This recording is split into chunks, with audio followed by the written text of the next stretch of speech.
go ahead and call the meeting to order. Roll call, please. Mayor Grant? Here. Dean? Here. Jackson? Here. Ron? Yes. Attorney Edmund? Yes. Master at Arms? Deputy Patsy? Thank you, Jane. Please join me in a moment of silence. Thank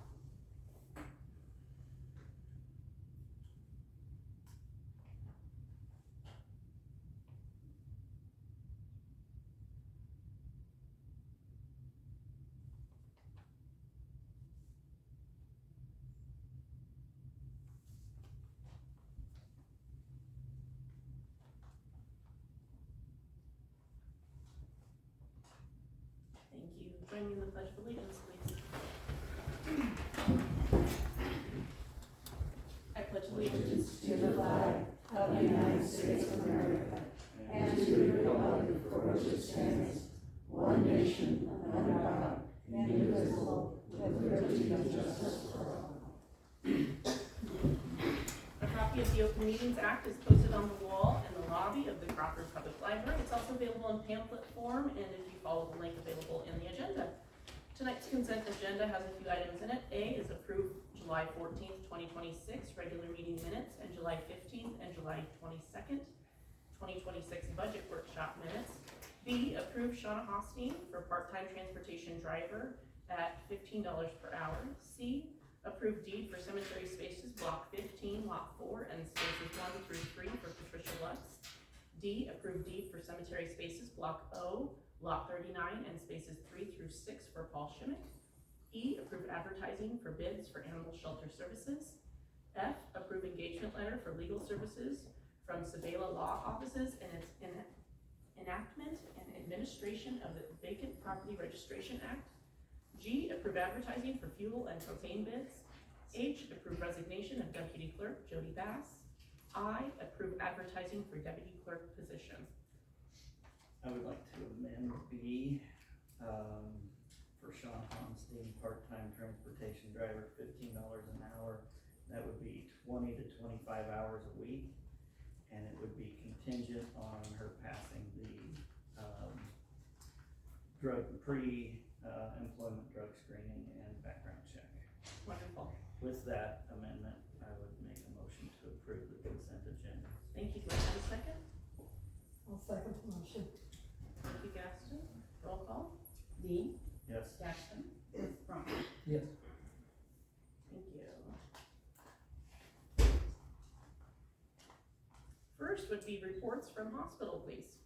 Okay, last night was their meeting. One surgeon has already had to quit because of family matters.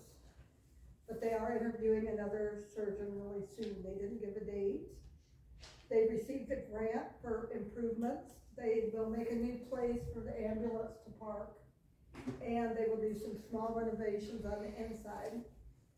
The hospital constantly sends out surveys to see how they are doing with the public, and financially and with the public, they think they're right on, so, according to them. Wonderful. Okay, Villa?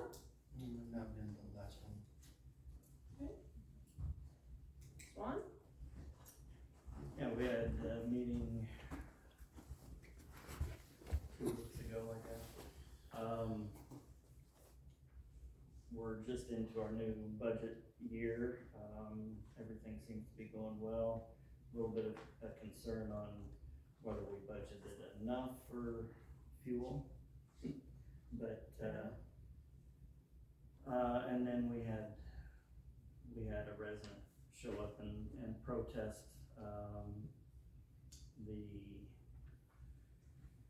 he's a rural resident and protests, about having to pay for Swan, but that is the deal with from Sioux County all the way to Sheridan County. Everybody's gotta pay their share cause everybody creates trash, so. That's all we got. So does that mean that Swan's picked up the rule around No. our area? Okay, so No, that's not, that's they independent pay, of that. the rural residents pay $20 a month. Most of them pay, well, it's billed quarterly, but a lot of them just pay annually. Because when they come to town, they drop off trash at the Swan sites. Sure. Or in our dumpster. Sure. So everybody creates trash, everybody has to pay into that system. So has it been brought up with them about concerns of citizens about those dumpsters being full all the time? And not enough, not being emptied out, Which ones? the ones that, The rule? no, Oh, the ones outside the site, so Yeah, the ones outside the alongside the road on the county road there on the has other that side. been to their Well- attention yet? I mean, you gotta figure that, even people from town use those dumpsters. And they pick them up twice a week, just like they pick up everything else here in town. And, I mean, we can't control how fast those fill up, but, you know, on sale day, they fill up pretty fast. Just, I guess, I don't know. We have a lot of people that are really upset because they don't have any place to put it, you know, so we've had a lot of complaints, so. Well, so now that Crawford, in-town pickup is Swan, so it's no longer theft of services to throw stuff away in any of the dumpsters down the alleys.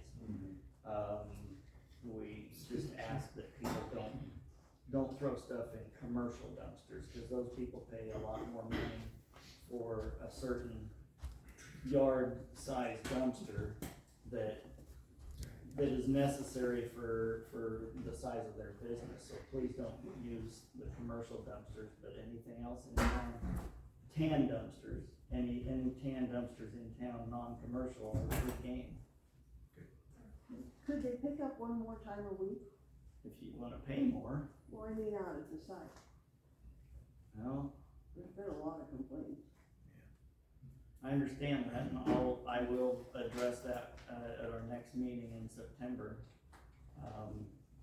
But that's, Have they seen a surge in what we're dealing with as far as more trash than usual? Cause I know after the small flooding we got in town, I had water in my basement, I had to take a full trailer load out, and they wouldn't accept the trailer load, cause one of the large bins inside the dump was too full.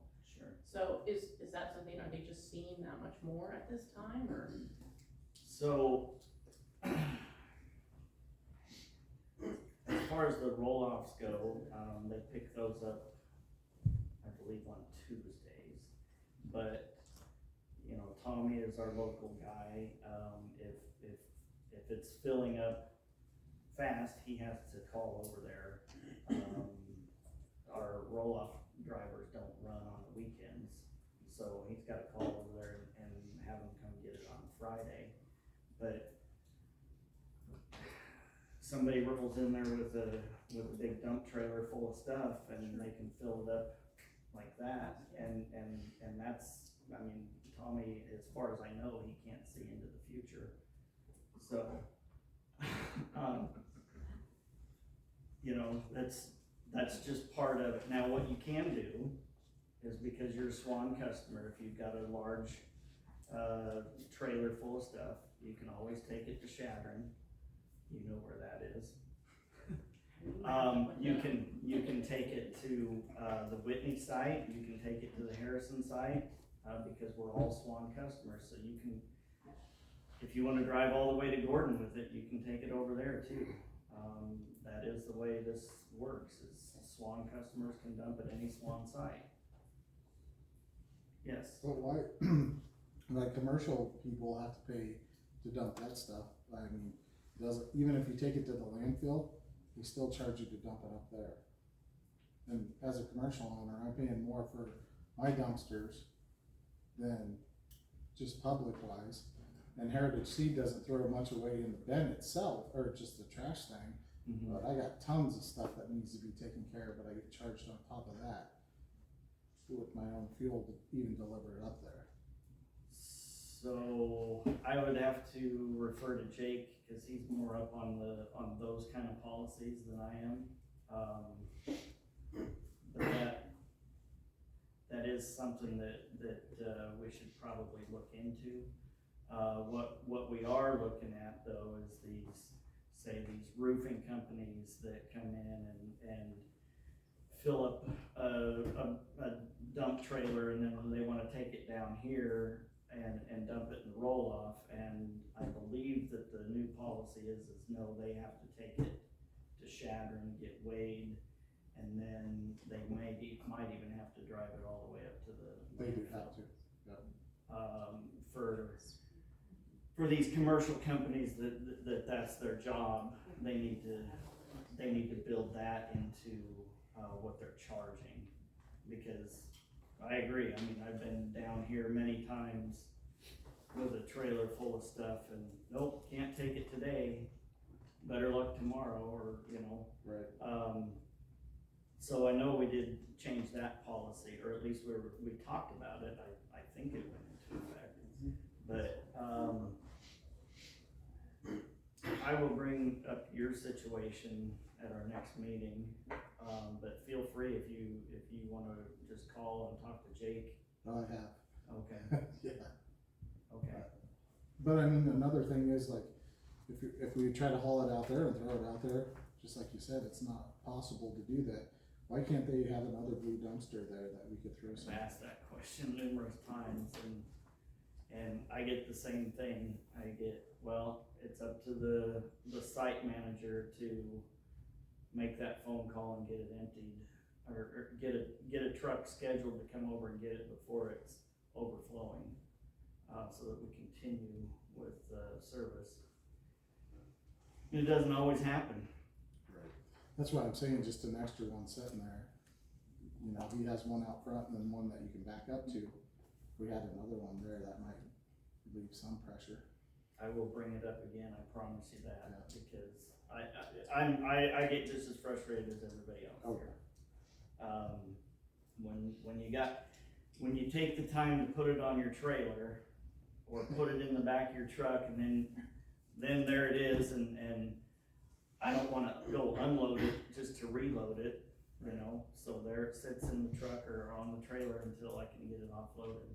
But like I said, look on the Swan website, that'll tell you when all the city sites are open. If it's full here, what is it? Probably about 10 miles from here to the Whitney site.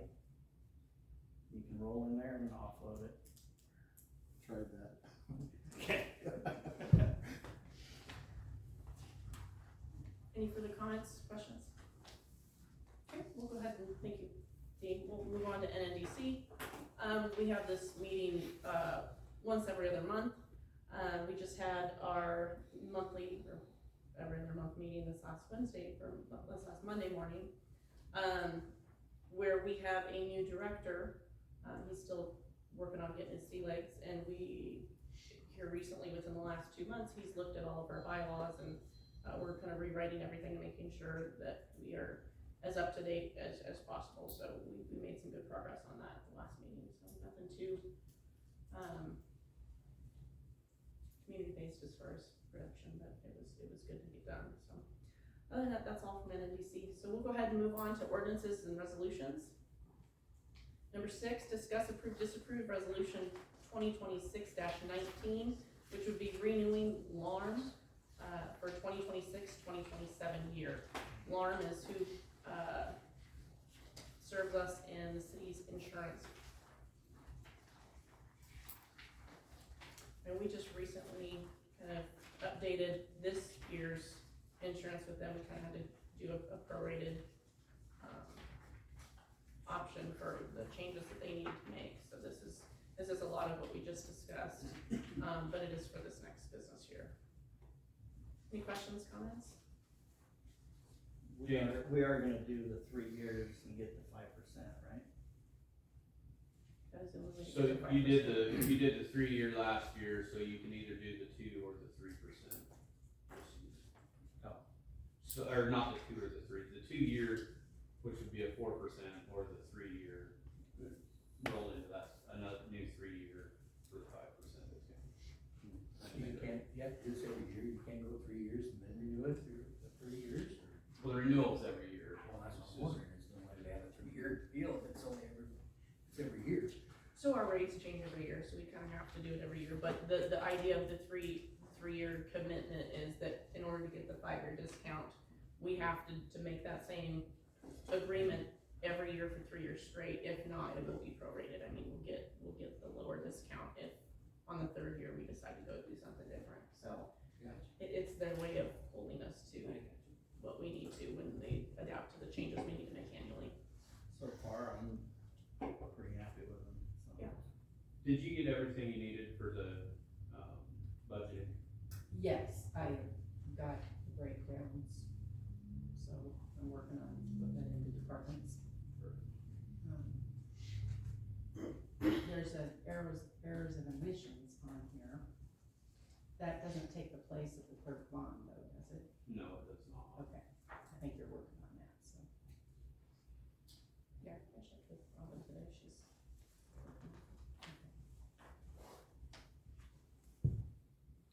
Do we just need to be talking about it? Or just accept it?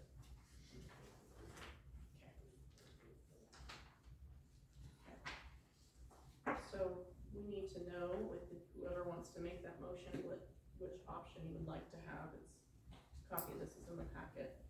If you wanna stay with the 3-year commitment at the 5% discount, or if you wanna consider any of the others that are listed below, it looks like there's 6 options. Do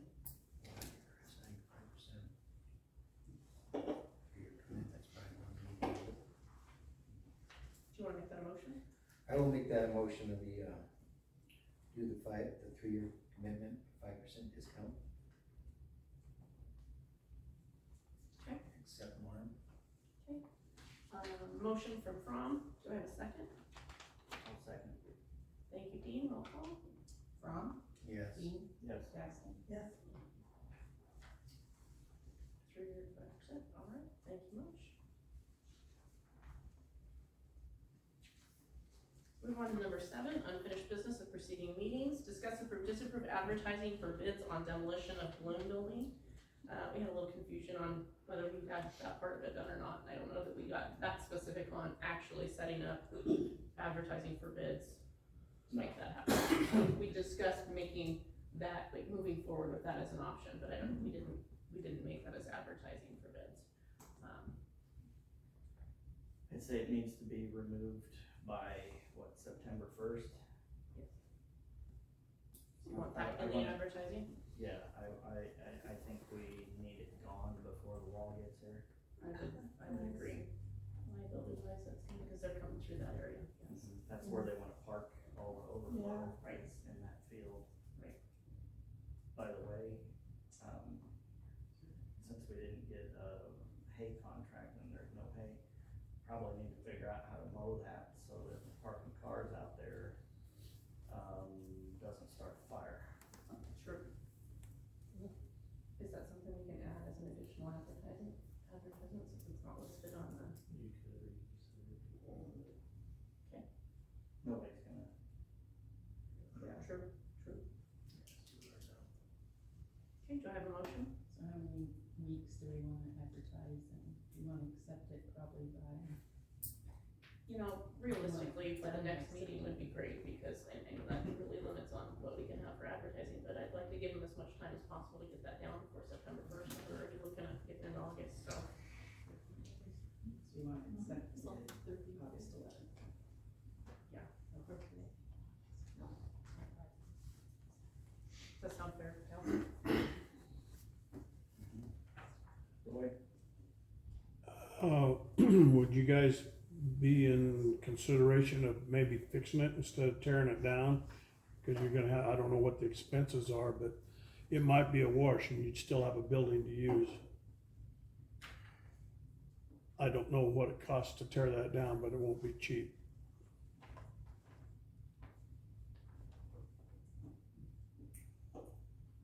We don't use it.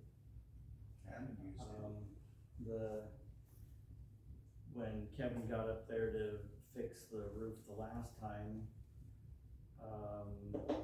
he said that it wasn't very stable and that when he drove the new screws in, he knew they didn't grab anything. The trusses seemed to be rotten.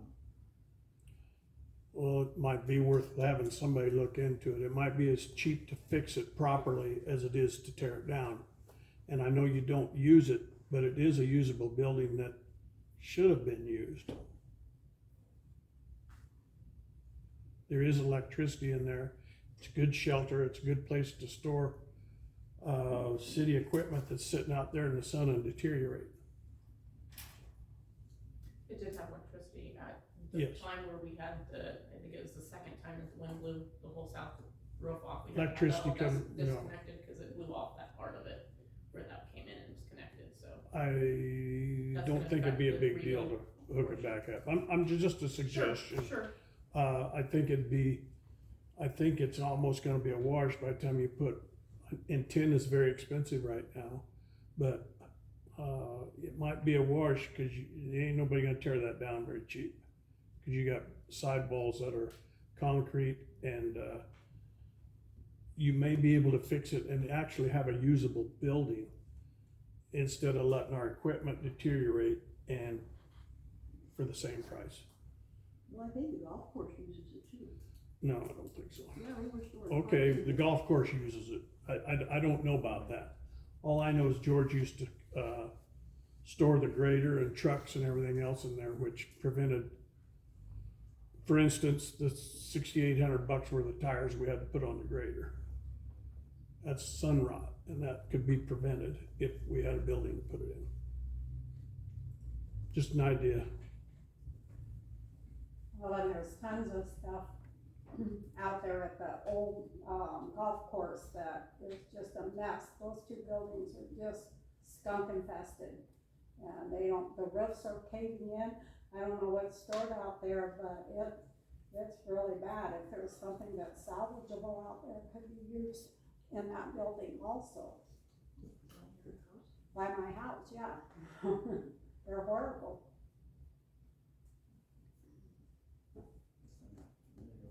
I didn't know everything would be out that way. The old golf course, shooting range. Shooting range, yes. Oh, the shooting range. There's those two buildings, and the only thing I know that is stored out there is, the flag poles that they put down for the Memorial Weekend, but it's full, but half the roofs are gone, you hear the tin banging at night, somebody should look into it to see exactly what's out there and if anything's salvageable or not. Probably better tear that down and leave that and fix that one. Well, I mean, I could be out of line here, but I think the council's position is we're looking for, to get rid of that property and not keep it. If we can find the right developer for, something that'll be beneficial for Crawford, then there's no reason for the city to have that land. Yeah, that's been the position for the last 20 years, so it's nothing new. No, but we're planning on trying to do something about it. So, I Okay, mean, but it's that just property, it's another property that we're paying insurance on that we're not utilizing, we'll put money into it. And you're right, Roy, you're right, I understand about the grader, and that's not putting it in there, but if that was the case, we should have been doing that for the last 15, 20 years, you know? So Exactly. It's never been done. So That doesn't mean why it all of a couldn't be sudden done. Now, we've got a chance to go ahead and clean that property up and make it so it's,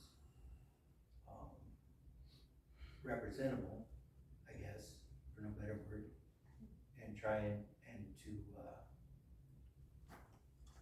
what's the word I'm looking for, to make it better, you know, to sell it, develop it. Cause it's just a waste, I mean, we've grazed it, or not grazed it, but we've hated it for years and done nothing with it, so. But you have massive expense involved, cause there's no water and sewer, and you got Oh, I'm sure lift stations and all sorts of stuff. there's 20 million reasons we can't do it. There again, and that's what's kept us from doing anything about it. And I think this council would like to see it get off of, it get something done with it. It's just a waste. It's a beautiful area, it's a beautiful site, it's gorgeous. Unfortunately, we had a fire go through there, but it is what it is, so. I just think that's a wasted opportunity for Crawford. There are some reuse recycle grants out there. For example, if you're tearing down a property, you're gonna have lots of cement, right? These grants can help you rent the equipment to break up the cement. So for example, one town, we're working on a grant, they're gonna break up all their cement and they use it to fill potholes and address areas like that, right? So there are grants that help, but you have to have some kind of reuse, recycle plan. Got plenty We've of got a- concrete. Do you have to have that? You haven't been here Apply for the for that last before 6 the months. concrete's already in the pile? Yeah, well, not necessarily, no, because the one town that's looking for it, they did it 10 years ago, and they're looking to do it again, and they just have a ton of cement. This one isn't the city that's trying to do this isn't it's not a demolition grant. And that's the other thing, the demolition grant that I think it was Waste Management was doing, they still say it's there, but they didn't say anything, like, they were allotted 5 million. Yeah. I don't think they allotted any of it, but they are allotting money to the reuse, recycle grants. Okay. So, but not the demolition one on that, but as long as we can say, hey, we're gonna have all this cement, maybe if the wood's not all rotted, I have no idea what the area looks like, or the building looks like, but if there's more stuff that can be reused and recycled in there, you can use that for, to apply for a grant to help you. So cause the golf course is planning on extending the, one building that they use to rent out for cart storage. And I asked, some of the guys that are involved in that, I said, you got that building there with, is there any materials in there that you can reuse to build that? And they said no. Will went and looked at it. Or Tim, didn't think he could repurpose it. No, I'm sorry, go ahead. Well, if you're going to sell that property, could it be more desirable with a fairly decent building on there? If you fixed it? As it stands right now, it's uninsurable, so it's not a decent building, but Yeah, we but I also mean, have if the it law was- coming if to you town fixed that it. gives us a deadline of whether or not we need to make a decision to have it down or fixed by then also, so that's part of what's complicating, I guess, the issue here. I just thought it'd be worth considering if you pay X amount of dollars for fixing it, I think it's. and it's X worth amount of, definitely mentioning it should because be appreciate that looked it's into brought up. before you just You bet. demolish it. No, you bet, thank you. I still don't think it hurt to advertise, or don't see where we're at. Is that a motion? I'll make that motion. For an advertisement for demolition. Okay. We'll see where we're at when I have an idea. Are you comfortable with that being including within your motion, removing by September 1st and advertising for bids to be open on August 11th? Gives us what, 2 weeks? That way they have time to get it down. Yeah, that's fine. Yeah. That's your motion? Yep. Thank you, Fromm. Do I have a second? I'll second the motion. Gaston, thank you. Roll call. Fromm? Yes. Gaston? Dean? Yes. Thank you for the discussion also. Number 8, discuss, approve, disapprove the Crawford Historical Society and Museum proposal. Yes. Okay, I'm sorry. Yeah.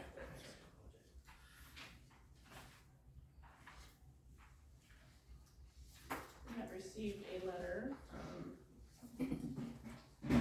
the museum, Historic.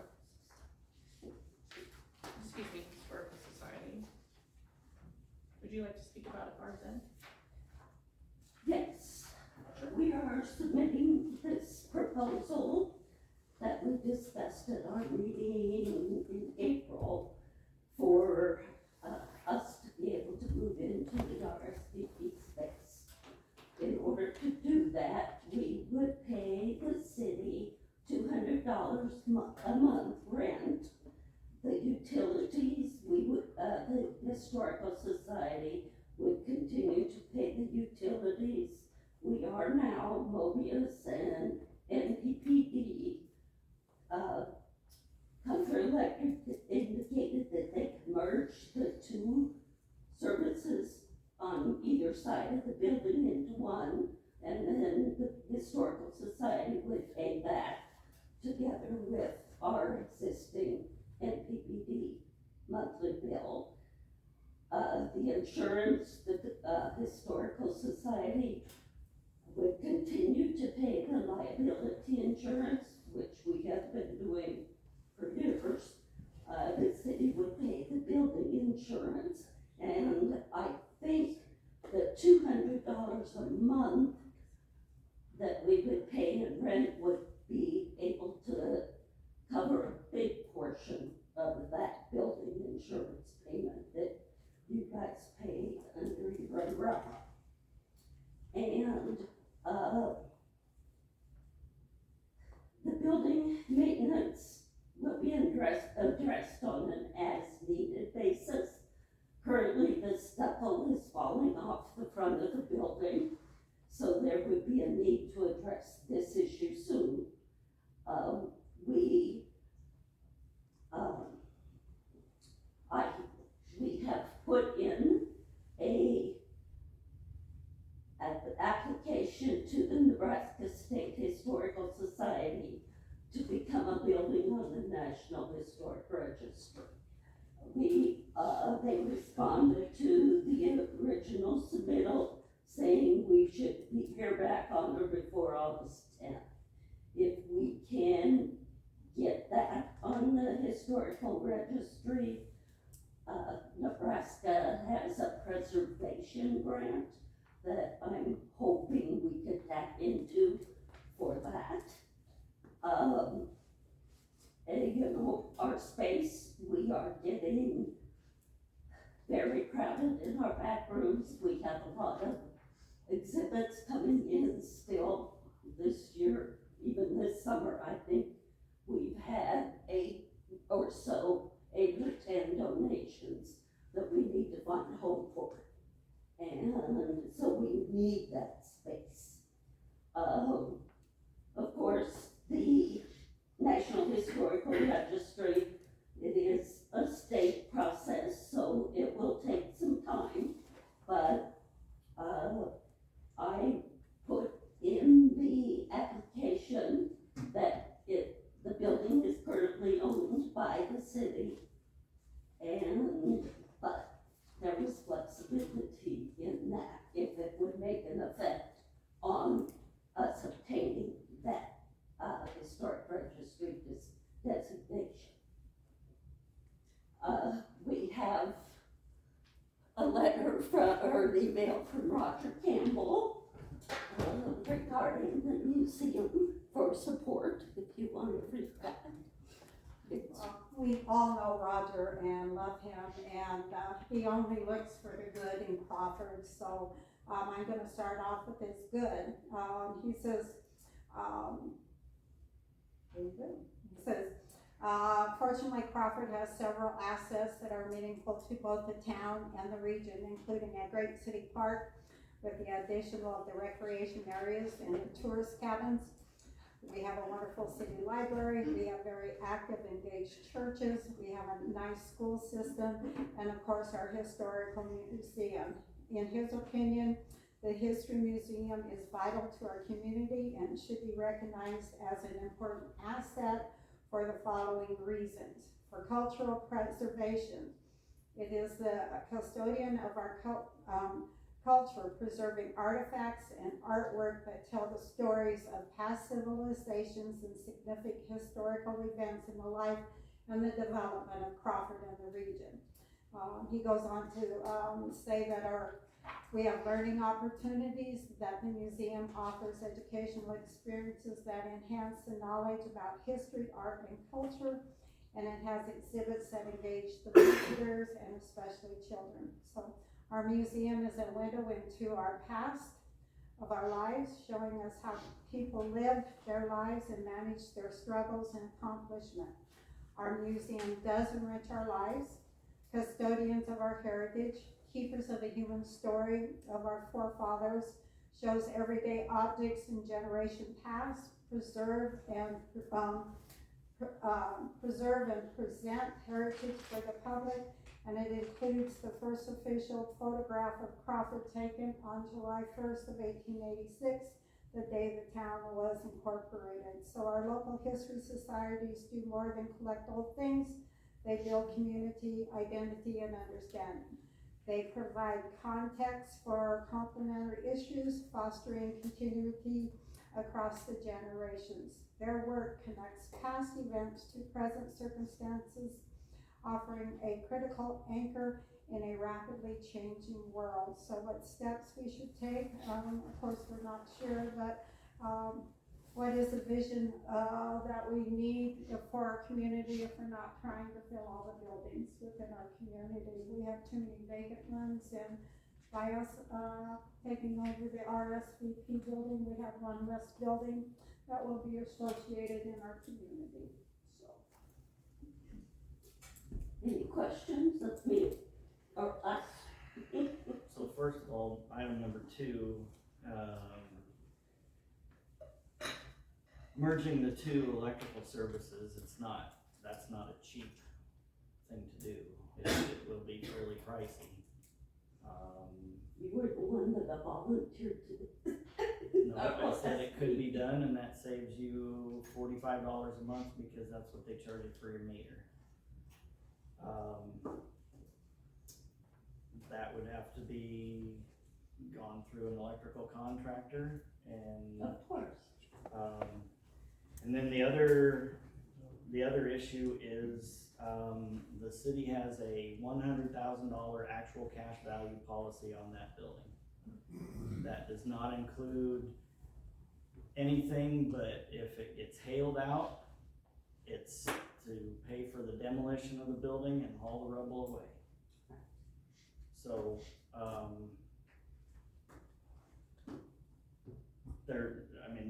I just wanna make sure that everybody understands, there is no insurance on the building at all. Well, the building itself, isn't there? On the roof, if No, that's exactly what that means, is that's the only insurance that does stand on that property, is if something were to happen, if we have a crazy hailstorm that comes through and wipes out the roof, that would be the result of that would be the fix, is to take the building down. is Lauren something that we could get our own insurance through, Jake? We can look for a policy for that. I know you would it be approximately, ballpark 7,000. Yeah, it's gonna be, because in order to fix, in order to insure the building to fix damage, we've gotta insure it at a reasonable level, and that building for its replacement cost, we're gonna be at like 1.5, and even to ensure that at an actual cash value, we've gotta be within 60 to 80% of that value. It's to actually fix the building, to rate those properly. I mean, the insurance companies have to rate those to where, a $60,000 roof isn't gonna cost, you're not gonna get a policy that's gonna cost $500 a year. Well, like our building insurance on the senior center is what, like 3,800, 4,000. 5,000.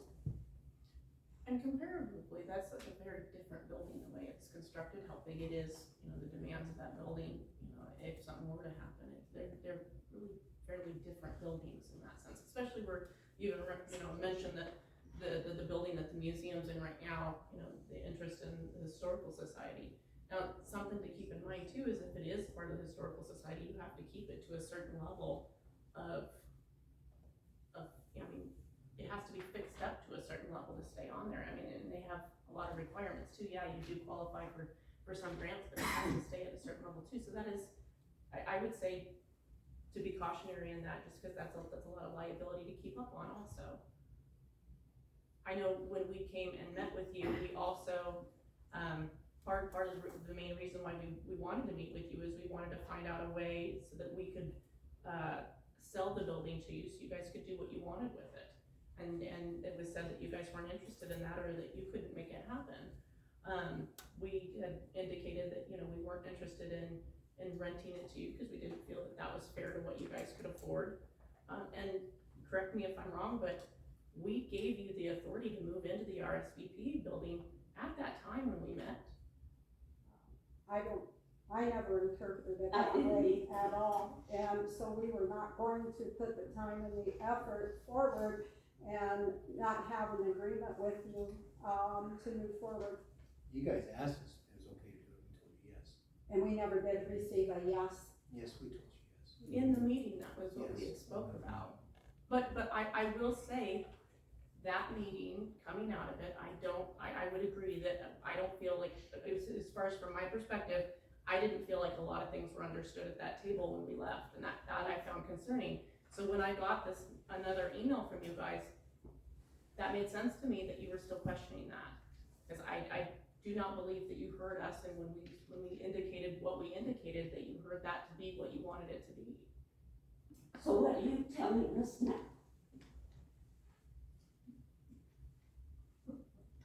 That the city can't afford anything other than what is,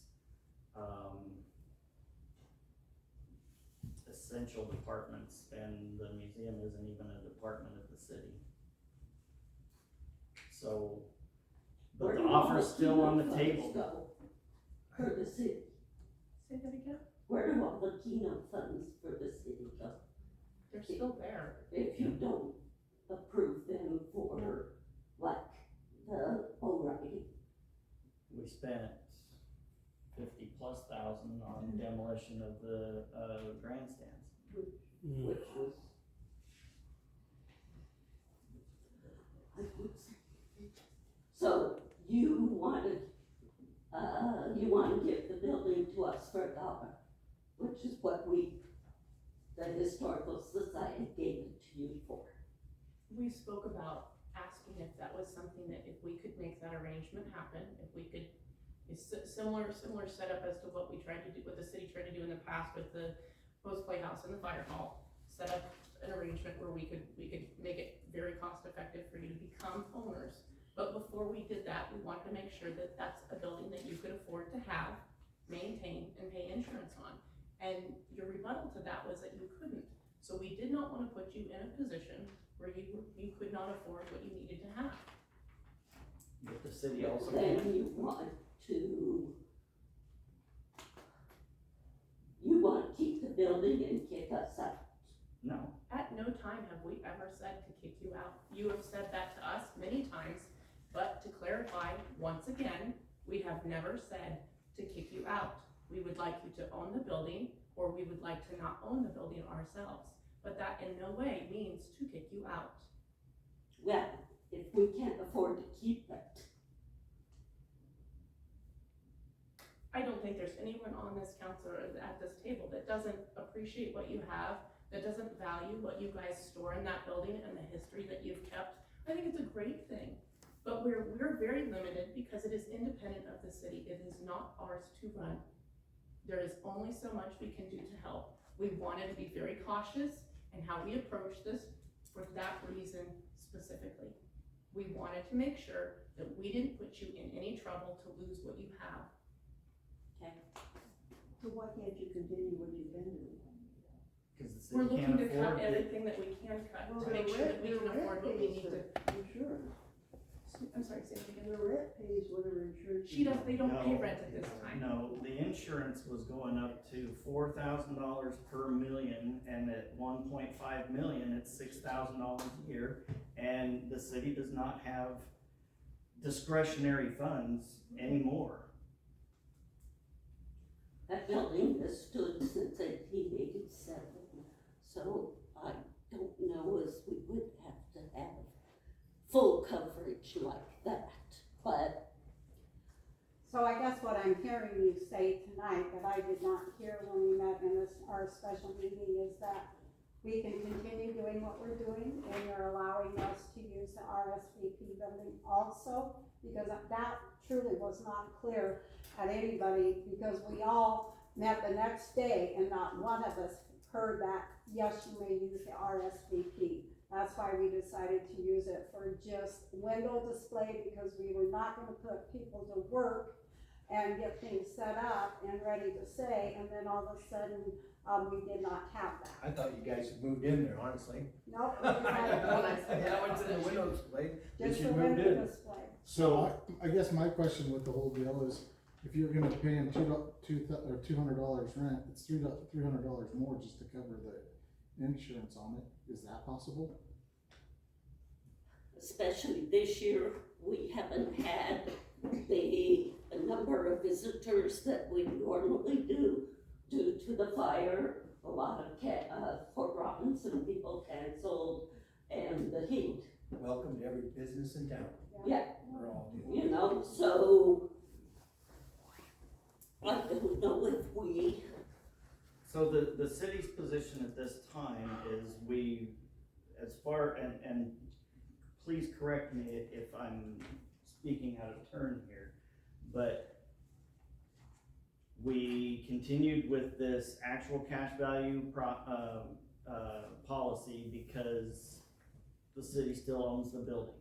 We're trying to give you guys time to do fundraisers and raise the money so that you can sustain that building, and I don't even, it's up to him whether we can just give you the building or if it has to be a $1 sale. I don't know. I think the problem is you have a building that's valued at $114,000. it what?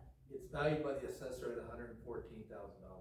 That building is. Yeah, but we did. I'm not saying it's right. We I'm just did saying with the that's. fire hall too, Well, plus playhouse. there are ways, there are ways to There are maybe ways to do it. to go about this. It's still gonna be a bidding process. Now, there's some parameters that we put on those bidding processes. It can only be But if used for somebody certain came in and purposes. said they wanna have their own museum and they bid against you, it's a problem. It opens the door. How can they value it when you don't pay taxes? I'm not the assessor. I don't know. That's a question for Lindy. And one more thing that I'd like to say is that I don't wanna see the museum go away. It's just not a function of city government, and that's the problem. The city has owned that building for way too long, and that's why there's been no money put into it to keep it up to date. It would be better if it was not owned by the city. Yes. And you guys could do as you want with it, as you wish, or if somebody wants to own it and run it to you, and they can help you with it, however it may be, but I do think that that's why that building sits the way it does, is because it hasn't got the attention it's needed over all these years, because the city's owned it. Look at all the buildings that the city owns, nothing's been maintained. Right, you had wanted to speak, I don't know if you still have that. Promise my wife I wouldn't ask any questions, because I don't wanna get in trouble, so please, nobody take offense to what I'm about ready to ask, but did the city council approve the request for this to be put on the registry, No, the historical registry? not to my knowledge. That's another problem with that. Well, it's against the law, Is it that? so just be careful, is all I'm gonna say to you. I'm not trying to squash anybody's dreams, but then also you're gonna get locked into a huge financial liability if it gets approved.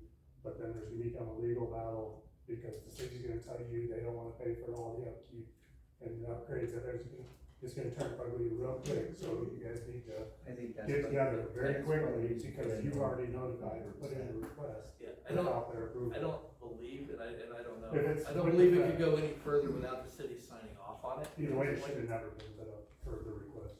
Well, there's no way we can buy it for $114,000. Before we did No, flags. and there are ways around that, so, I mean, Well, then, we can figure that out. I don't know how you, I don't know about the legalities of it all, right? I guess if that's, And If we again, guys I'm not don't trying want to to- stop it, or I'm just telling everybody, be careful for It's saying It- your It's side. it's a flag. The It's city- a flag to me as well. If the city can't afford it right now, then with it being on the registry, they definitely. And he raises a good point, once you become a historical building, but I everything think, you do to that building has to be to a certain spec, and you have to have certain engineers, architects, et cetera, work on the building to replace a window, if you will. nobody's ever approached us on that. Well, I'm just telling you what I've dealt with in our courthouse here, the courthouse in Doss County. the National Historical Society is a pain, but it opens up. There a lot of are grants and et grants and cetera money that makes it that- available, I'm not disagreeing with that either. But it But does. that is a good point, I mean, and it needs to be addressed. And I really kinda wish we found out, what the parameters were, like you said, were we better off having this municipality, or whether we needed to have it privately owned? I wish we'd had all that information before we went through this meeting. And we knew It would have been great to 10, 15, 20 years ago when it wasn't as expensive to put it back to what it needed to be. I mean, we're really, really Yeah. far in the long Yeah. line of history of Yeah. that building to try and put it back to what it needs to be for that consideration. What? I'm not understanding it. That's been that way since 1991, when they moved in there after the flood. So what's wrong with it other than the stucco falling off? With any building that's not upkept on a regular basis, that has just a gradual deterioration is my only point. That's I just have a question. You were talking about, you rent that to them. You were saying the city doesn't wanna be in charge or whatever of the museum, but if you rent to them, you have nothing to do with what they're doing there, do you? It's like renting to that building to Rhonda, you have nothing to do with her business. Am I It's a correct? triple net lease. You You know, know, in real I didn't estate. understand that comment about the city's not in the business of having a museum. Well, it's not the city's museum, it's your building. Right, and Right? the Am I city right? does not need to own all these properties either. But that We're has also nothing in the to do process of the business unloading in other there. buildings in Yeah. town. Yeah, Problem I with understand it, that. Rona, is that the rent is not covering the cost of that building. It's not even covering the cost of the insurance. Or yeah, I mean, the cost of that building, it's not covering it. Yeah, the city doesn't have anything to do with what goes on in the building, correct. But it's the just rent, your building. her rent, the way they have it set, is not covering the cost. Yeah, but Okay? that's just the building. You can't even put any money back into Yeah. it. Just a quick question, when is the insurance due again?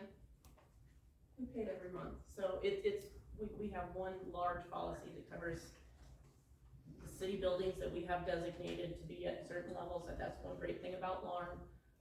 We can go through and evaluate every single building as we do annually, that's why we accept this annually. All our evaluations change, and, you know, it's. So it's a waxes and month to wanes with month that. thing, you could quit paying her insurance, or historical insurance next month?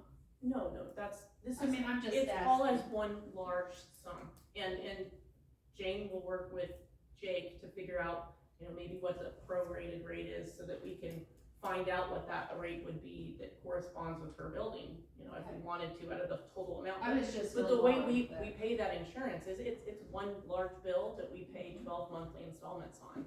It's not paying her section of it, it doesn't break out like that. Does that answer kind of what you were asking? So what's In a the way deal it with that? has, but if you choose, It's you not can an visit independent with Jake, policy, and this he is, can take that out of the policy, and then the building will not be insured. At So- any time, So currently, sorry. the building has coverage at $100,000 to cover only catastrophic loss and cleanup. Okay, right. And that's the only reason it's even on the policy at all, is because of that caveat with the blanket coverage. So the blanket covers the 23 million of total building value. So if we have a value attached to that building, then we can have that coverage for the debris removal. However, if you want coverage on the structure to fix a roof, if we have a hailstorm like 2020 again, then that building needs to be valued at 1.5 million to capture the appropriate premium for the company to be able to pay for those repairs. And so that's why it's insured that way. It's a benefit to the blanket to be able to have some coverage for just cleanup, demolition. So, But And this Okay, isn't so the- it's not like, I mean, I'm simple, I don't know much. If I wanted to take my car off the insurance policy, like you would take that building off the insurance. yeah, we can do that at any time. Anytime. At any But, time. and that's what's happened in this last, when we went with LARM, that's what we did, was we put that building, essentially that building is not an insured structure. Right, other than that cleanup cost. That's the only reason it has a value attached to that at all, is for that cleanup cost. And I understand. Again, and so it's in the example of your car, if you've got a $80,000 pickup, we can't go and say, okay, I just wanna insure this for $5,000. I mean, they're gonna either insure it for repair and replacement of like, kind, and quality, or we're just not gonna cover physical damage. But I think what Carrie asked is, at any time, you could take that off or cancel it, that part. The historical museum. Anytime that, you could take that off that policy. Yeah. So if they And then- decided to close next month, the end of the month, you could say, we don't need that, take it off the policy. So in the case of, if there was a transfer of the building to the historical society, this historical society now owns the building, yes, it's removed from the policy, At any time. anytime. But it won't reduce the cost.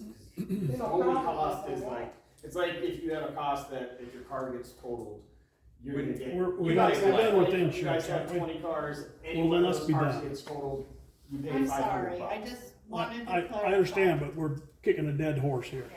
Okay. All I wanted to say again is I really appreciate the concerns and the money, but we really, as a community, that is a very important part of our heritage.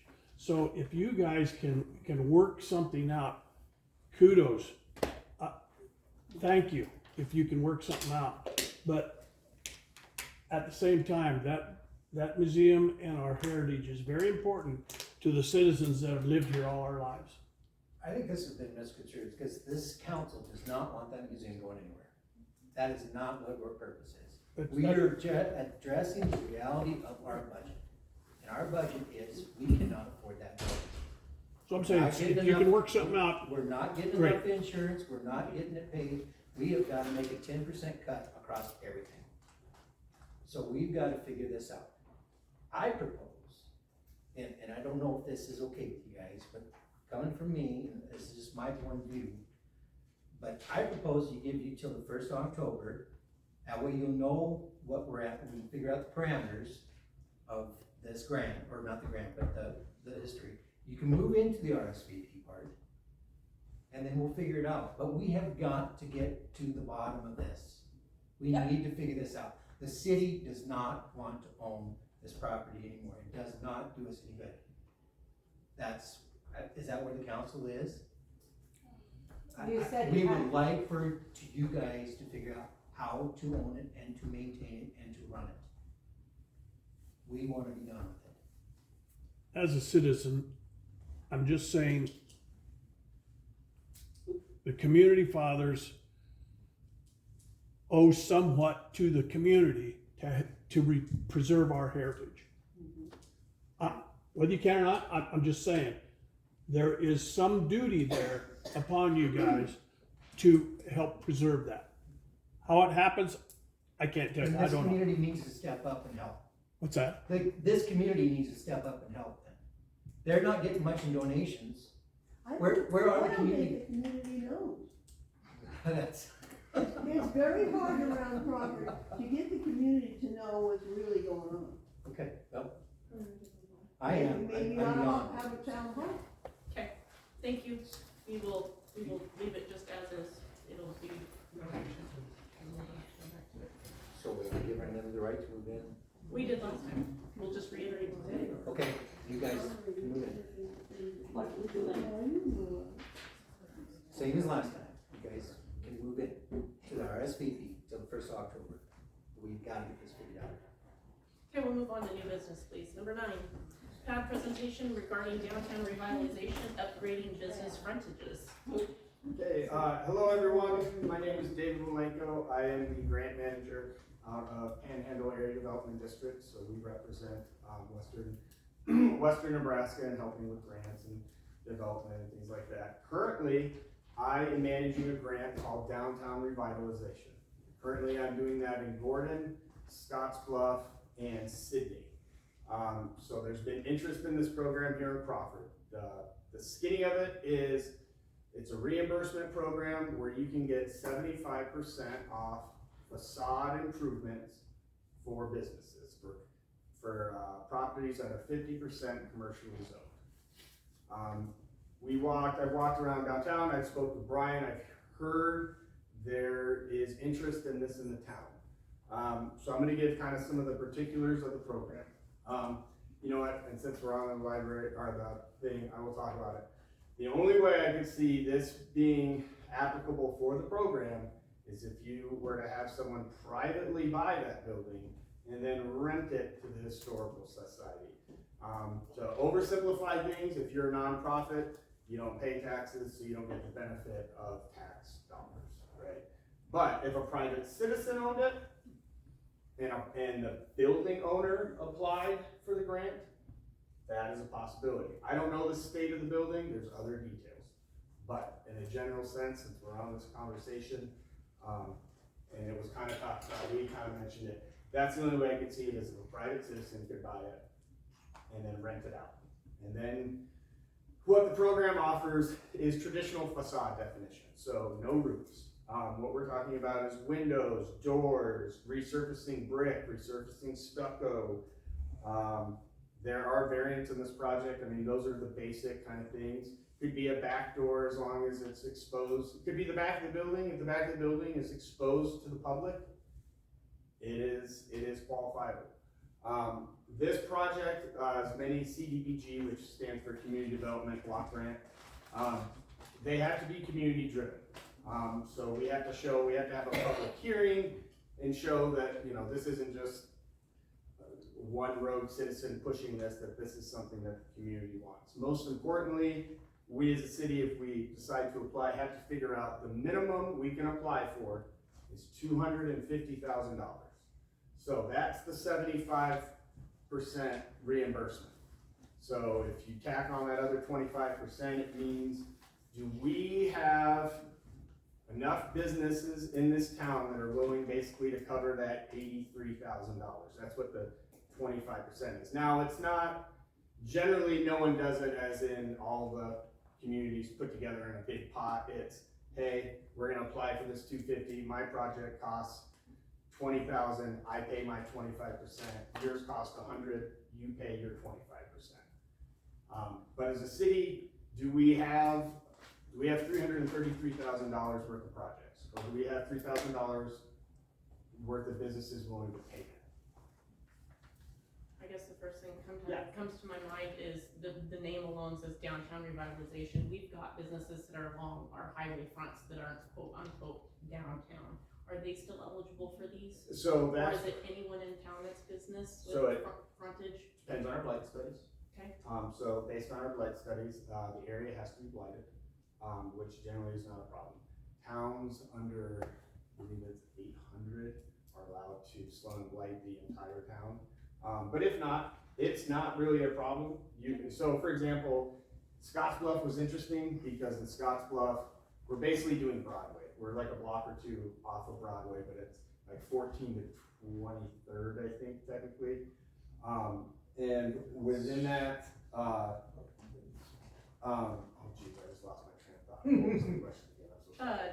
Whether they can be downtown or not. Oh yeah, so with that, I had 2 blight studies. I had a blight study from 2022, generally blight studies have to be within 10 years. And I had a blight study from 1999. And the area was split like 60-40. There was a little overlap. So we had to re-adopt the 1999 study, and we were able to do that. If we wanted to, as long as we have a blight study, we can pretty much include it in the area. Okay. So it doesn't have to be a, you know, congruent linear line on a map. Actually, the Scottsbluff one looks like a middle finger, so, or like a hand with a middle finger, but yes. I think the last one was 16.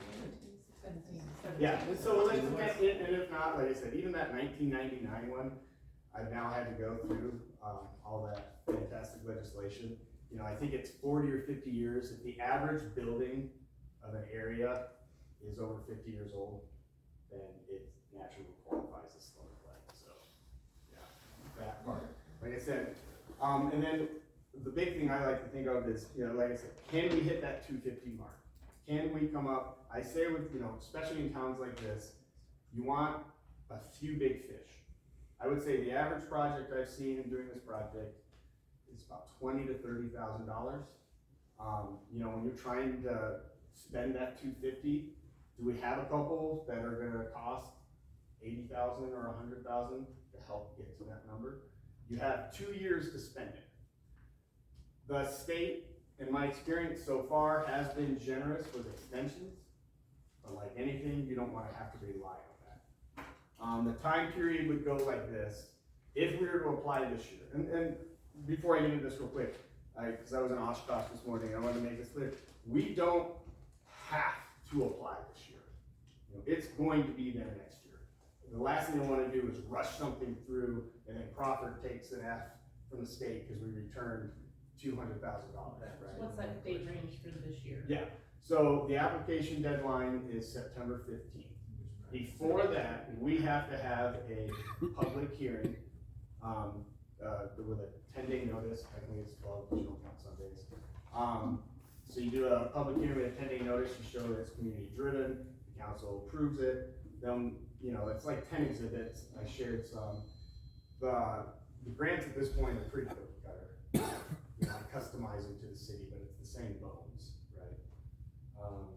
And the process goes is the deadline's the 15th of September, you find out end of November, beginning of December, if you're awarded or not. I then get to doing a lot of bureaucracy work, and by April, we generally have release of funds, and my goal is to always get one going that fall. I would love to say that summer, but it takes a little bit to get people a year later back into things like that. So for example, if someone had a $25,000 project, their 5% is gonna be 25%. Oh, sorry, 25%, I'm thinking 5, sorry. The 25%, would be probably a little more, let's say 20, and then the 5%, or the 20% would be 5. Do they need to pay for the project as a whole and then be reimbursed that 75%, or do they ever, they only need to come up with that 25%? It's reimbursed as you go. So if my bid contract is for $100,000, I am not expected to pay the full 100 up front. Let's say the first check to the contractor is for materials and a down payment, right? And let's say again, it's $100,000 contract, so he's asking for 25. I'm gonna write that check. As soon as he cashes that check, I mail it to me, and I put together a packet for the city, hopefully at the next available city council meeting. The next day, you guys cut the check and give 75% back to the. So they do have to come up with those funds. They pay up front, Initially, but and not it's reimbursed. the entire. Correct, but it is reimbursed, so we do have to come up with the funds up front. I do think that changes quite a bit. No, it For does. what somebody can put together. I It bet that would be a lot absolutely more challenging instead of just being able to come up with the 25%.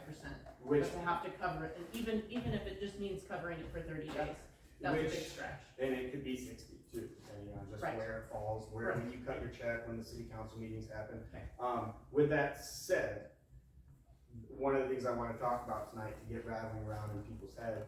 So the only town I've done this so far that has helped with the match is Sydney. Sydney's Historical Society gets part of their LD 840, gets a portion of that, whatever it is, and they are paying 75 as long as you apply with them. They cover 75% of your 25% match. Now, are we Sydney? We are not. However, this is where I was kicking this around, trying to talk to other development districts and even just brainstorming with Brian. You know, if you do get a lot of loans out of this. Depending on how aptly they pay those loans, it might not make the banks a ton amount of money. But if you have benevolent population and a charitable population where, you know, you have a bank who wants to see, the bank knows more development is good because more development is gonna need more loans.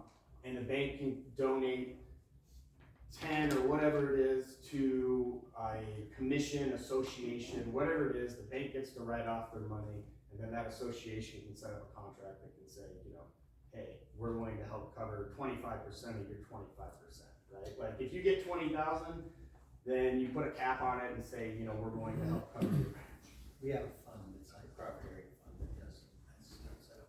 And so that's one of the things you know, city's the only one that's done it, because at the end of the day, for the city, this really doesn't cost the city much money, right?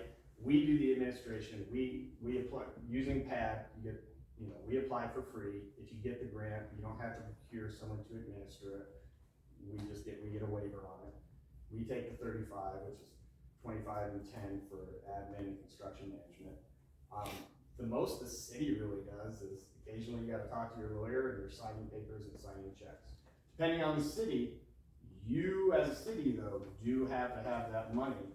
You also have to be reimbursed by the state. So you have to have the money to pay, you know, you might have 5 businesses all wrote $15,000 checks in 1 month.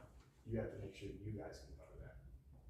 We'd have to write that into our budget, and so like, when you say, I mean, it sounds like it's a little short for this, to apply for this year, but if we apply for next year, the city's year starts October 1, we could potentially write the extra $250,000 in our budgets, that way we have room for the in and the out. Yeah, and I mean, That would happen within 1 year then? it would take, well, honestly, depending on your level of interest, you have time to apply this year. Now, if you come to me in a month and say, okay, now, then it's gonna be a little harder on me. You know, I wanna do, if this is something we think we have the ability to do this year, then, you know, I wanna try to have that meeting, that public hearing. It doesn't have to be aligned with the city council meeting, we can do a special hearing for it. Sure. But I'd Well, like to the see fact that. that this would have to come through the city's coffers, we'd have to put it into next year, because we'd need to consider that in our Yeah. budget. You know, adjusting our budget this year by 250,000 would be enough, we'd have to change. Well, the you don't whole report to the necessarily- state. I mean, that's just, you don't necessarily have to do 250,000, that would be. Right, but I mean, if that's what, you know, if it was popular enough that many people wanted to participate, that it's gonna, even on the smaller side, we'd still have to consider what we'd have to change for our budget. It'd be easier to just prepare for next year and write it into our budget, because we're in the middle of budget season right now anyway. How long does it take for the state to reimburse the city? It just depends, it can be. Approximately the fastest. Yeah, it can be 2, I've seen, the quickest I've seen is 2 weeks. The longest I've seen is like 2.5 months. You know, the state won't do any reimbursements in June. So, you know, if you get me your reimbursement, the city can still reimburse in June. You know, I just dealt with the city. You know, so businesses can still be reimbursed, but come June, city's gonna have to wait. If there's an error, which do happen, or someone, you know, someone slipped in a bill that wasn't supposed to be there, so it was overpayment, stuff like that, can throw, you know, a little hitch in it, but. So when you get started on a project, say we get this started up for next September, right? Theoretically. Yeah. You can't start your projects until September before, I mean, if you got one started this year and you wanna get started, is that okay? No, that's just my experience. I would love, if the funds got released in April, I would love my first project starting in June. The reality is, I can't seem to get one started till the actual construction started until like. For sure.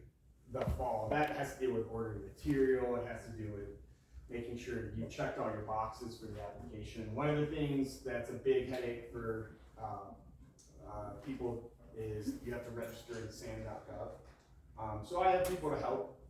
There's people within the state that do video conferences and can come and help you set up to be able to get your, what's called your UEI number. It's fine. Which, I mean, the city has, Crawford We just itself got through has. ours and it was a Yeah. blast. Apparently, if you've never had one, it's a lot easier if you've had one and it's expired. I've never done it myself, but that's one of your first hurdles.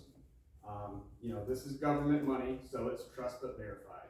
And sometimes I find that well-intentioned people get very annoyed and distraught with the check and balances that come with government money sometimes. Yes, ma'am. So explain to me, if it's only with businesses, why do you have to have a town hall meeting? Because we have no say if we're the historical society, because you already kicked us out, so why would I wanna come to that meeting? Well, I didn't kick you out, but the state only will work with cities and counties. Because the state doesn't wanna go after, let's say you have someone who doesn't follow the guidelines or who tries, when it comes to state, everything's liability. So what the state doesn't wanna do is they don't wanna go around Nebraska chasing contractors and businesses to try to get paid their money. What they will do is make an agreement with the city who should have a good feeling for the businesses and things like that in the city. And they will say, city, we're gonna let you do this grant. If you screw up, we're not chasing Joe the plumber, we're coming to you. Just a note, they did this several years ago, so Crawford might have a number. Harry Warner was the only one I think that participated. But we might already have a number. And currently, it's, like I said, I'm doing it in Gordon. Gordon's been going for a year now. Scottsbluff just opened up. And Sydney, I took over that grant. Someone in Sydney wrote it, but I took it over. That one we just haven't got an extension for. Sydney was 400,000, Scottsbluff was 400,000. Gordon did 250, they did the mid. And the thing is too, if you do 250 and you spend it all, you can apply again, right? So, Does that include concrete work? no, not necessarily. Yeah, generally it's gonna be facade only. You can do signs if they're fixed to the building.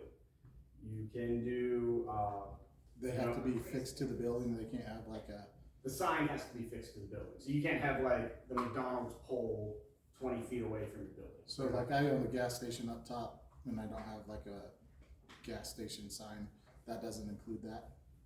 If you hung it off the building, it might. Well, if you fixed Really? it, if you Or put fixed it on it top to of the the building. Yeah, if you put it on the roof But of the building or on the side, I don't know your building, I don't know the case, but yeah, as long as you can fix it to the building. Does it have to be the building or can it be an awning? Yeah, they can be on, Okay. yeah. And this also, I didn't say awnings, this also covers awnings. You do have to deal with the State Historical Preservation Office. The first response I get to that is why? Or why? I applied to become a historical building, they improved me, why do I gotta listen to them? It has nothing to do with them, it's a federal law. If you take federal money, you have to deal with SHPO. That's your SAM.gov is your first big hurdle that businesses generally see, and SHPO. The general rule with SHPO is they are okay with you replacing something as is or as was. So, let's say my building was built in 1925 and I have a metal awning, okay? I want to replace those, let's say my building has a recessed entry and I want it to come out flush. I don't like the bar people passing out in front of my windows. Unless you can show the state SHPO that it was that way, they're gonna say no. Let's say you want to replace that awning and SHPO says, well, buildings in 1920 generally had cloth awnings. But since you have a metal awning, if you want to replace it with a metal awning, we're not gonna say no. So to oversimplify, every case is different, but to oversimplify, SHPO cares about as is or as was. So if you want to change it, you got to show them it was this way at one point, right? So, and sometimes I see beautiful buildings, beautiful recreation of old buildings, and SHPO even agrees, no, that's a beautiful design, but you can't pull that building out, or you can't cover up 3 windows. You can't brick over 3 windows, things like that. So generally, it's not changing the bones of the building, it's the facades. It's the windows, doors. Paint is. Like I said, brickwork. If you want to paint it. Paint, yep. The catch with paint, you can't, they view just painting alone is routine maintenance. But if you're replacing an awning, a door, a window, anything that would need a scratch of paint, you then qualify to paint everything. So there's, I've had 2 different buildings. I've had 2 similar buildings with 2 similar projects. One took forever and one went quick. One was easy, there's a million variables depending on who the contractor is, depending on, different things. For example, the museum, the front of it has been stuccoed. Yeah. And covered, Yeah. and I have all kinds of pictures of how it originally And they would was, love you to remove that stuff, yeah, as long as it's privately owned. but if it's owned by the city, Nope, city can't apply. so, Because if you think about it liability ways, there is too much room for corruption if cities are allowed to apply. In fact, I had another city was like, hey, well, we own the building, but we rent it to the senior care. That's a private business. And I was like, I don't think so, but let me double check. And no, absolutely not, because then, again, well-intentioned people are often frustrated by the things we gotta do to prove we're not corrupt. Yes. One more question. Give me 5 more. Would you be willing to come and meet with the Historical Society now that you know our dilemma? Yeah, and I would want it after we hear on the historic registry. And the preservation grant, I did look as we were all talking, that's, I think it said from 10 to 75. So it goes up to 75, of course, that doesn't mean you're gonna get 75, and you guys had a lot of talking that you need to do before we decide if that's a possibility, so. Yes, sir. Back to the numbers, so the minimum is a $250,000 grant. Yep. So you can either have 10 businesses at $25,000 a piece, or 100 businesses at $2,500. Well, it's really generally, and you know, Provid's welcome to write their guidelines however they want it. Generally, we say first come, first serve. Like with Sydney, as we got down to our last 100, we did put in a priority scoring, you know, in case that we get to the point where there's more applicants than there are funds. But generally, how we run it is first come, first serve. You get your application in, you get everything, you get your 2 opposing bids in, you get registered in SAM.gov, we get through SHPO, we have our pre-construction conference, you give me a signed contract between you and the construction guy, go for it. How quick can you get there? And so the business has to apply for the SAM, not the city? No, so 2 different things. You have to be registered in SAM.gov to accept or receive federal funds. So if you're a business that wants to apply to the city for this grant, or for some of this grant money, you can only get that grant money if you're registered in SAM. Okay. And is there a window of time to complete construction? So, yeah, I mean, red flags go up if there's no work been done in 6 months. Generally, I'm keeping in contact with contractors. Hey, what's going on with this? Hey, it's been 2 months. Hey, owner said that door wasn't fixed right. It's been 2 months. Why isn't it fixed yet? You know? Is there a minimum or maximum that each business can apply for? That's up to the city. With Scottsbluff, they did put a $50,000 cap. I believe Sydney and Gordon have a $100,000 cap. On the Scottsbluff one, I was made sure I wrote into the program guidelines that $50,000 is the cap. The city still has discretion to go over if they choose. But that's where we get to customize it how we see it. And you can do it in phases. You could do phase 1 in 1 year, phase 2 the next year. And what do you mean by phases? Your construction. You could do a phase 1 if you don't have enough money to do it all. Oh yeah, so absolutely. You could say, hey, all I have money for right now are the windows. I'm gonna apply. I'm gonna spend $5,000 on $20,000 of windows, and if things go all right, then I'm gonna do doors next year. So what you would do is you would then, not a phase, you would then reapply. And if there's money left, and the city and the commission doesn't have a problem with it, you can get approved. And especially if we're trying to spend money, no one's gonna care if you now wanna redo your doors a year later, right? So that's not a problem. It's just, is money there, right? Which would be a wonderful goal to have for this program, is that you're worried that money's not gonna be there the next year. That would mean we're doing great on this grant. So, yeah. So, for example, I have a building, a convenience store that is steel-sided. 3 sides of it are visible to the public. So, the backside would be something I would have to take care of on my own. Not necessarily. Is that backside door multi-use? Do you have different uses, people coming in and out of that? So, I had a furniture store. The backside was not exposed. They had a giant door. However, they have furniture deliveries that come through there. They have vendors who come through there. Therefore, it is a multi-use door. Therefore, it is eligible. I had a theater, same thing. Back door, not exposed to the public, but you know, the theaters, you have that fire exit door. people used to leave out of them anyway, when I was growing up, no one does anymore, but that's a multi-use store, even if it's not exposed. Siding can be tricky, SHPO does not like siding, especially if you have a brick building. They don't, if the brick has never been painted, don't do a project where you're gonna paint brick. If the brick has already been painted, then they're like, well, we can't do anything now.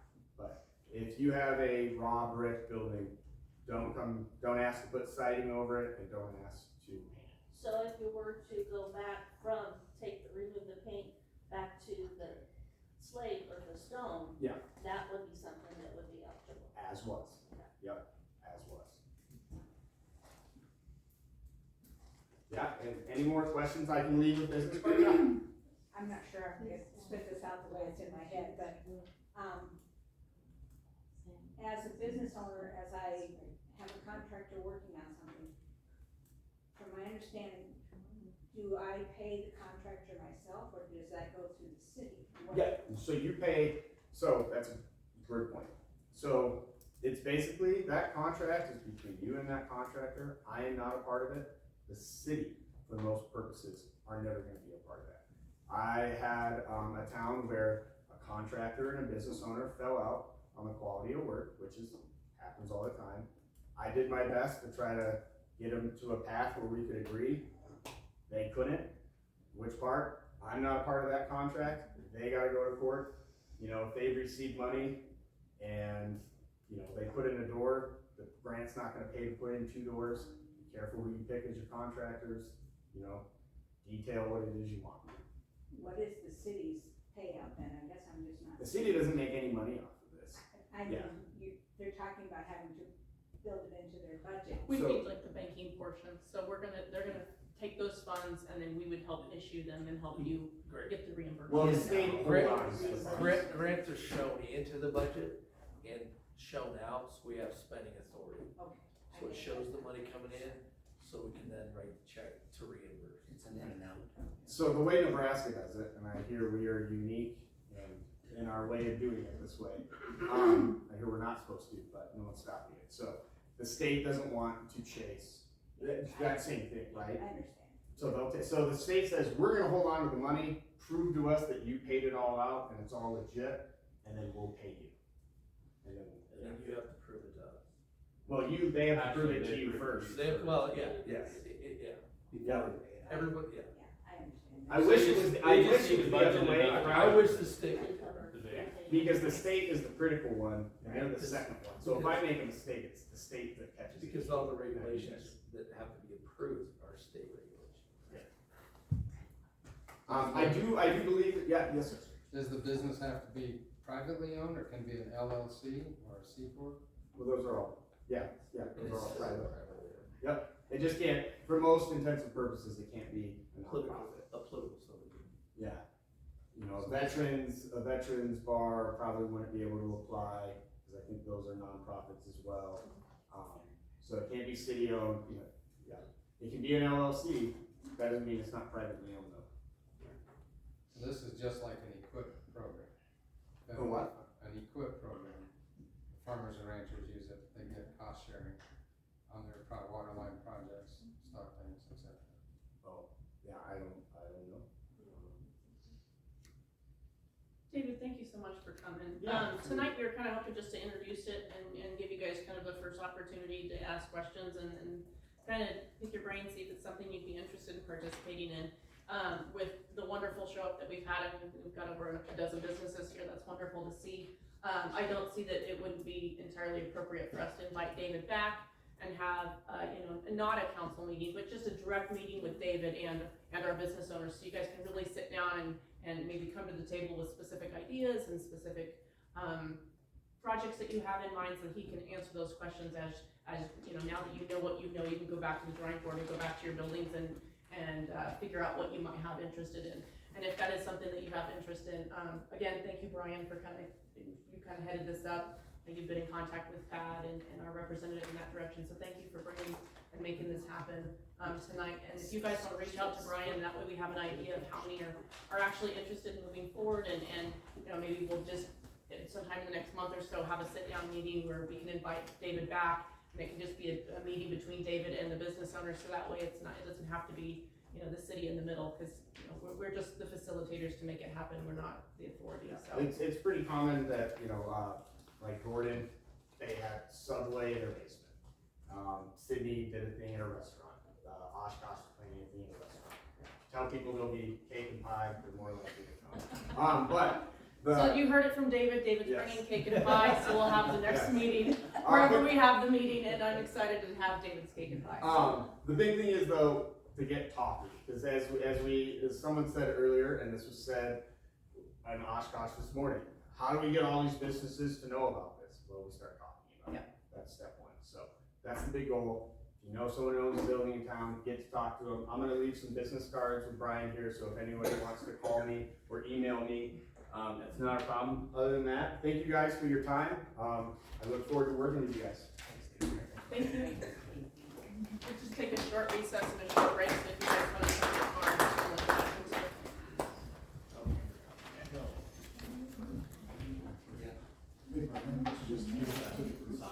I will. Everybody get.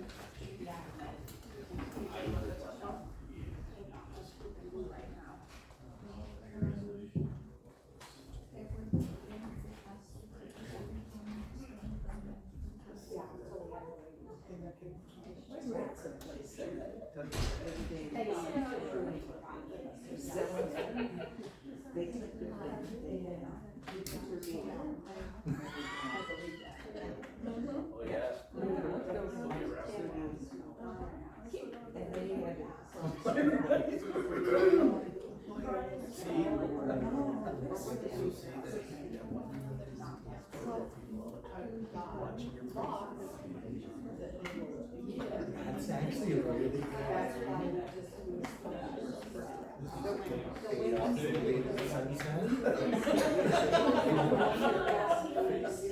Who sets the price with that?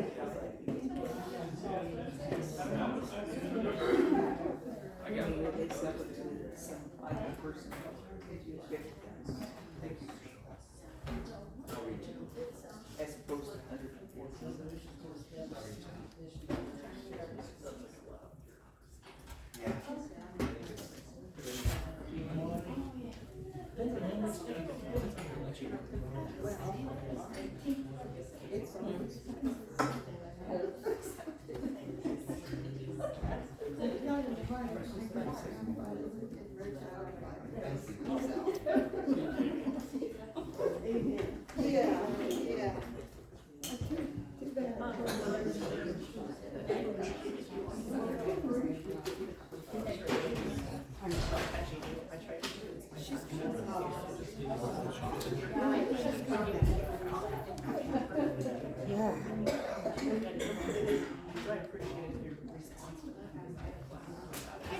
How you doing?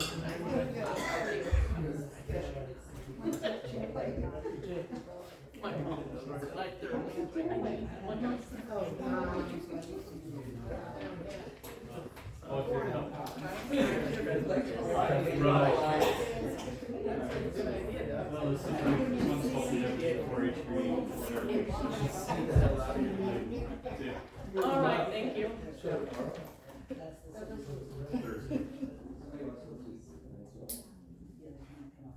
We'll go ahead and reconvene as soon as Brian runs back to his chair.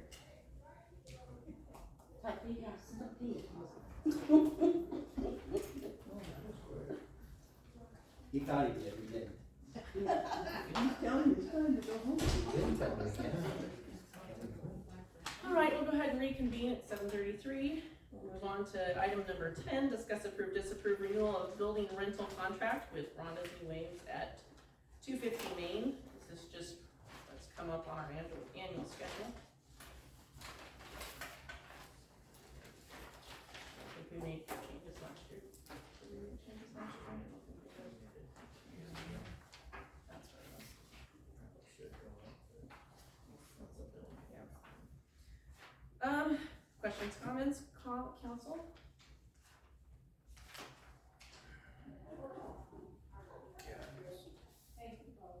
Same as last year, right?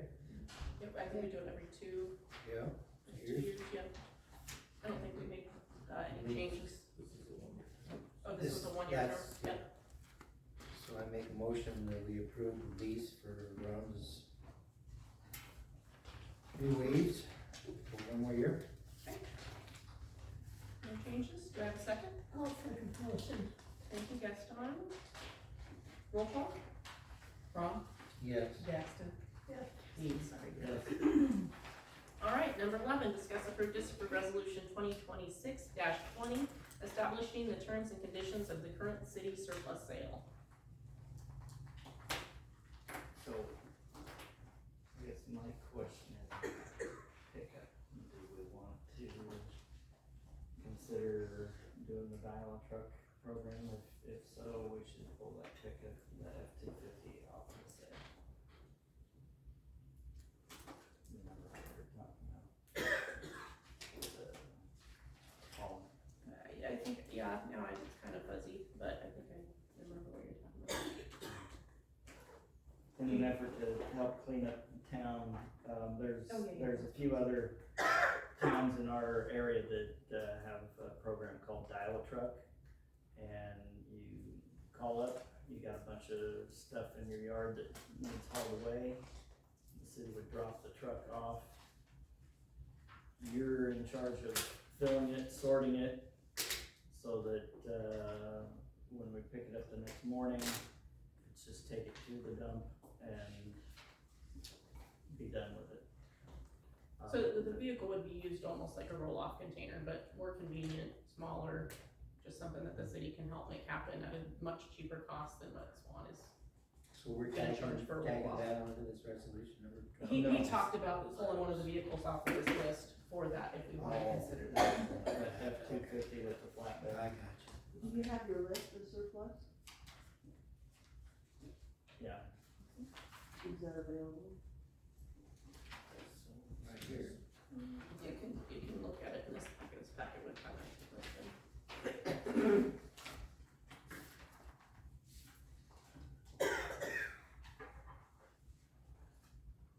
There was some items that Right were behind that, right behind that one, I in think. the little fire hall, there was some relatively decent tires in there, some odds and ends. I think that.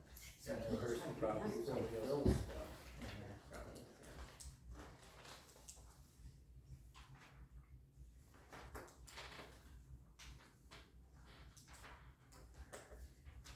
Would you do it like an auction, or Just want to set up a sealed bid. rubbing sale? I know.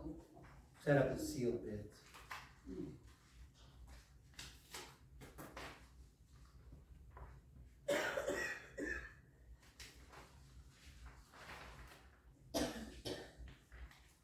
So we would have to have a viewing day. We'd have to get everything in one location.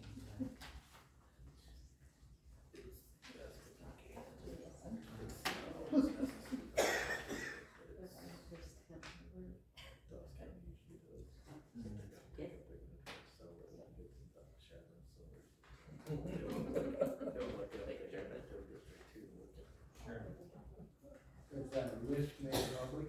Yeah. Yeah. It's not on there. It's not on this one, they're looking at a copy that, and it's available in the public notebook that's always down at City Hall too. There should be another copy. But if they wanna pass that around, right, I, Copy in the oh, there binder. might be one in the binder right now too.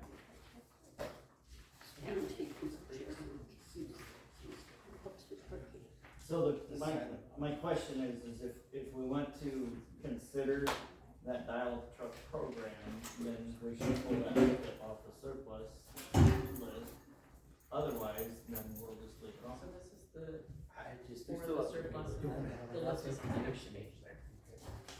Change to tell you what can be done. You're gonna use one of our vehicles, who has, working as well, Jay, they have it. Yeah. The resolution's in here to declare well, I think. Well, yeah, it's a day. So we've got a dump truck also. I just don't know what you're trying to do, I guess, this is the first I've heard about it, so. Why do you have a shotgun?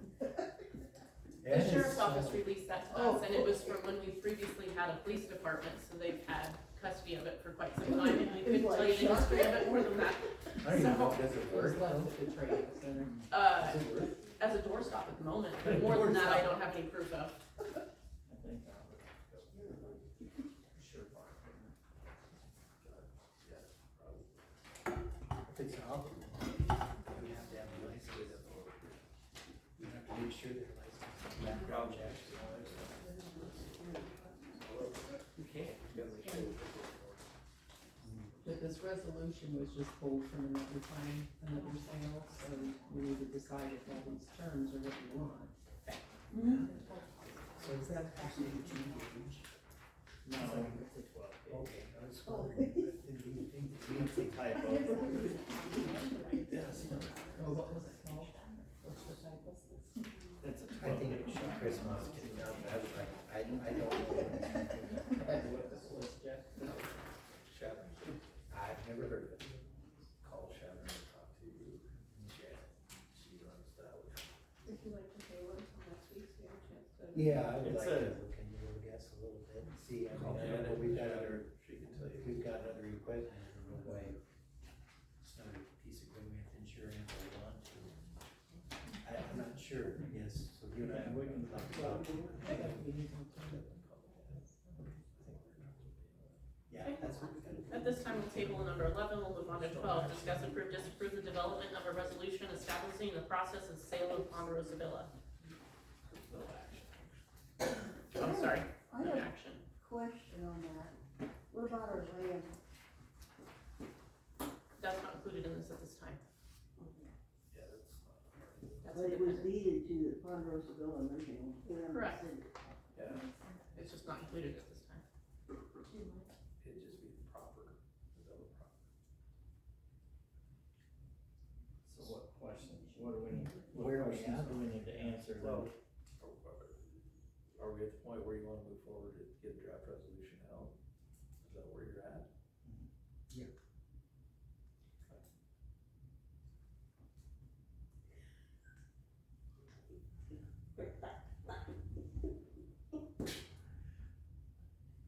She has a problem with me holding my chin up, it drives her nuts. She can't hear me. None of you, right, April's the only one that can hear. Now she's got a booming voice. Skip, and That's you one way to guys, put it. it's supposed to be a public meeting. And Oh my you goodness. guys are speak to each other. Is that all, we just need to request that of you, do we need any more details on? Let me know that you want me to proceed to draft Okay. a resolution for your review. So where we at on, I mean, this is the next step. Correct, This is that's the what he's next indicated And as the next step. then we wait for them to. So in this I mean, we resolution, We have to, no, we have to do what we're doing with the old fire hall. Create a resolution that says we wanna sell this property. Okay. Advertise the property, take bids. Obviously, we're limited who's gonna be bidding on this. We'll build a resolution. We have to decide if we wanna put a base price in or not. That's what I'm just gonna Which ask. is something we're gonna have to talk about because we have some things to work out there. We take bids, if we like the bids or we have a acceptable bid, we go through the closing process. First, we go through the remonstrance process, the 30 days. Right. If that goes through, then we try to figure out how to close the sale. It's not gonna be an easy close because we've got debt load and accounts receivable. We're gonna have to figure out how all that plays out and how that all goes. Title companies will be involved because this is a large sale.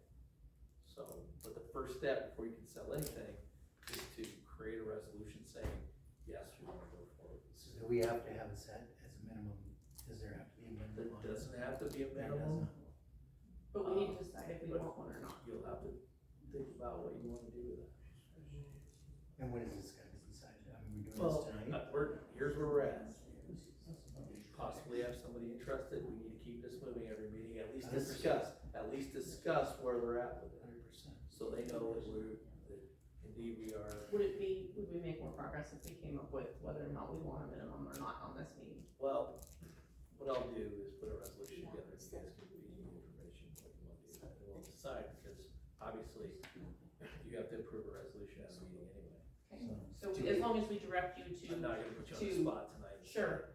but as long as we direct you to establish one, we can discuss that between the meetings, and then you can help us create what we've discussed by the next meeting to accept it. Okay.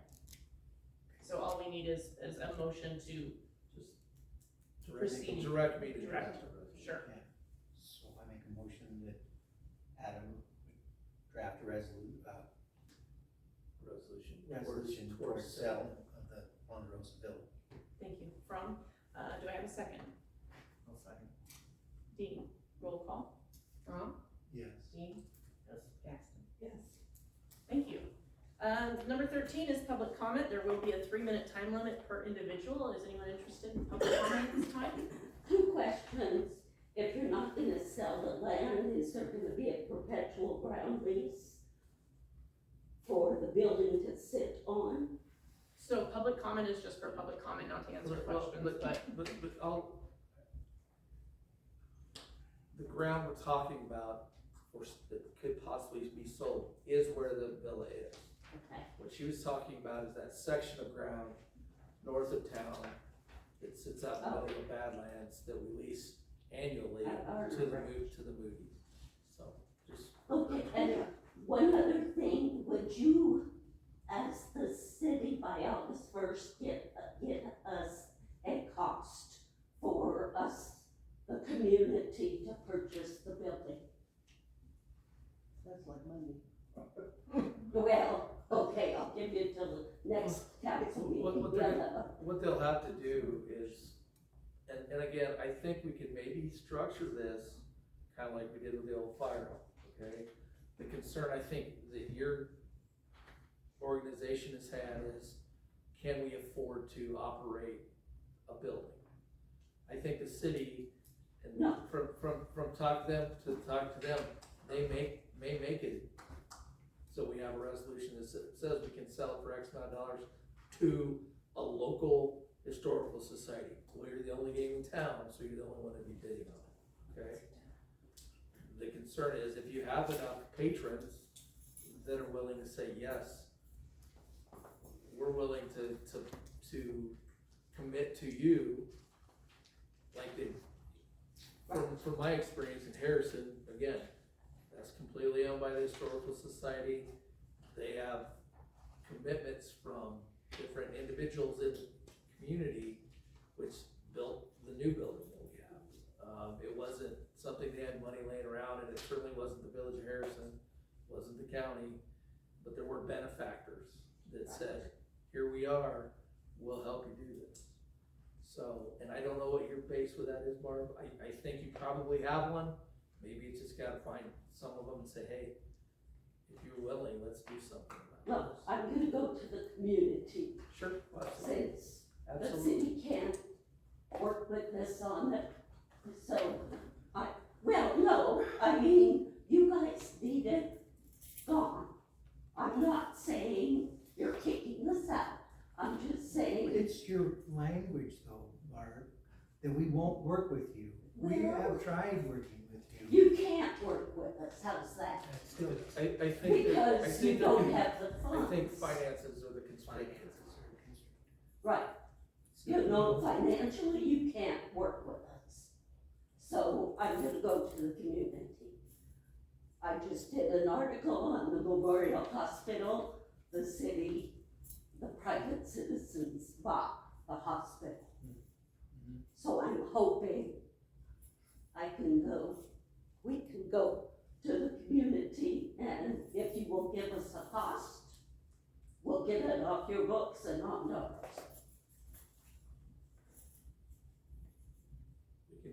We can work through those scenarios, Barb. It's not a problem. Did we have anyone else interested in public comment? Okay, we will go ahead and move on. We'll move on to number 14, approve bills and claims, requisition orders and transfers. Do I have a motion? I make a motion, we approve the bills, claims, requisition orders, and transfers. Thank you, Gaston. Second? I'll second. Thank you, Dean. Roll call. Gaston? Yes. Dean? Yes. Ron? Yes. Motion for adjournment? Thank you, Dean. Second. Thank you, Gaston. Roll